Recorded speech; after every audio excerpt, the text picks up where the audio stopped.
Dabo Swinney came under some fire because one of his head coaches uses the N-word when coaching players, and he explained why he didn't fire him at the time. Let's listen to Coach Swinney.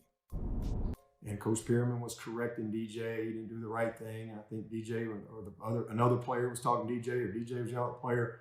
And DJ, just kind of, said something he probably shouldn't have said. And he said, I blocked the wrong effing N-word.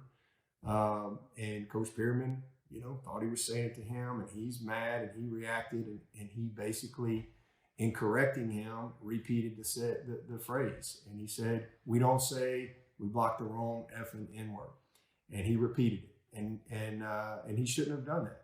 There's no excuse for even saying that. It doesn't matter what the context is. But there is a big difference. He did not call someone an N-word. Interesting. What do you think about Dabo's explanation? Dear white people, and I know you understand this, David Jacoby. Dear white people, I have to tell you something. Whether it's a job interview, whether we're in a classroom, whether you're listening to rap music, you might even be at a concert.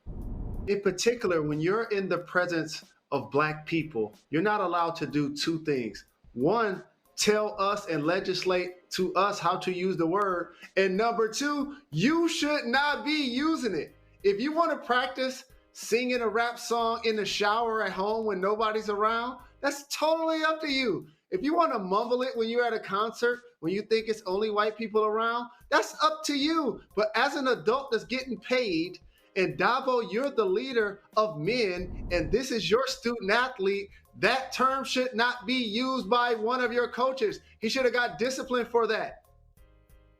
I mean, I agree with Dabo to a certain point. There is context that is important. There are sort of different levels to using that word, but using that word alone is wrong and does deserve discipline. Like, it's just a fact. And also, I want to disagree with you about one thing. If you're a white person and you're alone in the shower, don't say it then either. Just build good habits. Just build good habits. Moving on, something else that has to do with Clemson and other colleges around our nation that is coming into the light in this unrest is sort of some of the iconography and some of the names that are used on campus. And most recently, Deshaun Watson and DeAndre Hopkins have pointed out that Clemson uses Calhoun, a gentleman who was pro-slavery and was once a vice president of this nation before the Civil War.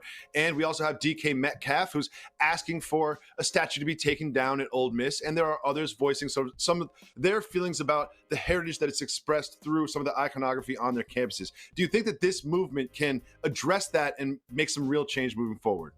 I believe so. Just think about it like this. We're in an information age. That should make you wiser. That should now be the catalyst to your thinking and your decision making. I'll do something for you in layman's terms. A couple of different teams that play in the nation's capital. One used to be the Bullets. Realized that at some point with the crime that was happening in Washington, D.C. and throughout our country, that probably shouldn't have been the name of our team. So they changed it to the Wizards. Now look at the football team. They have an offensive name, but they haven't changed it. That's the difference, Jacoby. We have the information now. So do these players. And yes, we're allowed to be on the field and catch touchdowns and throw touchdowns and perform. But what about the statue of somebody that was a slave owner that I have to walk past with my books on a college campus and ignore? So now that we have that information, it's time to institute change. I'm glad to see these athletes using their voices. And I think that is important. We talk about athletes and their role and using their voices on this show a lot. And something like this is a direct connection to change that they want to see happen. And I think that's what's important during this movement and during this unrest and during this focus on our racial history and our racial modern current state is that we need some change. We need police reform, and we need to change the way police are funded. We need to change corporate hiring practice and get diversity through all ranks of not just corporate structure, but all jobs. Another thing is some of this iconography and some of these people from our American history that are celebrated with statues, with buildings named after them, and things of that nature. We need to readdress what that means to our whole society as a cross-section. Should it have come to this, to look at it?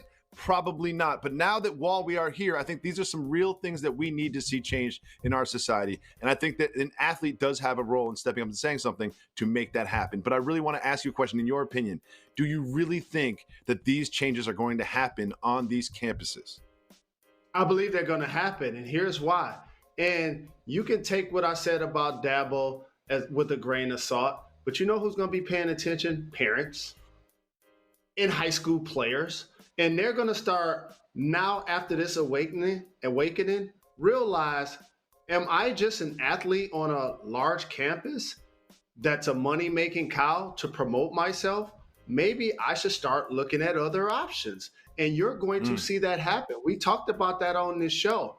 There's going to be an NBA, there's going to be a high school prospect in basketball that potentially goes to an HBCU. And you know what? His mom did too. So he's raised with that level of social conscience. And that's what I would like to see happen throughout society. Continue to lift one another.